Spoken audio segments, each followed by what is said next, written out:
labai vertinga savybė ir labai geras dalykas, tačiau tinklinio marketingo kompanijoje lojalumas visgi turi ribas ir aš pasidalinsiu savo nuomonę, kada tas ribas reikia užbrėžti.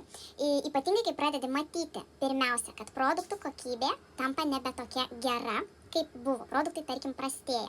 Antra, kai sistema labiau orientuota į verbavimą, o ne į realų pardavimą. Nes mes, kaip žinome, tinklinio marketingo kompanijose pats svarbiausias dalykas yra produktas. Ir jis turi būti ypatingai kokybiškas, kad mums padėtų ne tik atrasti naujus klientus, bet juos padaryti lojaliais, kad jie pas mus grįžtų ir grįžtų. Trečia, kai lyderiai ignoruoja komandų problemas ir viduje palaiko toksiškus santykius. Nes, kaip mes žinome, tai yra bendravimo verslas, čia yra labai svarbu bendrystė, labai svarbu ta moteriška energija, todėl kiekvienas lyderis turi stengtis palaikyti tą tokią komandinę dvasią, kurioje kiekvienas komandos narys jaustųsi pilnavertis ir jam būtų gera čia būti. Ketvirta, žadėtas augimas stringa, nepaisant įdėtų pastangų.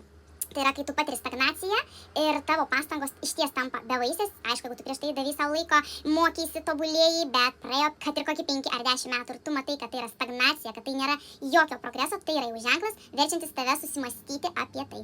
Na ir penkta, kai keičiasi sąlygos ir kurios mažina tavo uždarbį ir neatitinka tavo vertybių. Tai atei kompanija buvo visai kitaip, pabuvo joje, kažkas pasikeitė, tad atmink, kad tas lojalumas neturi būti aklas, turi būti tarpusavio bendradarbiavimas, abipusiškai naudingas, etiškas ir tu matai, kad viskas vyksta, bet jeigu jauti jau, kad reikalai negerėja, kad vyksta stagnacija, tai jau atėjo metas galbūt tau susimastyti, arba reikėtų keisti tinklinio marketingo kompaniją, arba apskritai galbūt visiškai pasirinkti kitą veiklos kryptį. Tad visada žiūrėkim ir savęs ir vertinkim tą lojalumą, nes tai yra labai vertinga savybė, bet nepasiduokim jam aklai.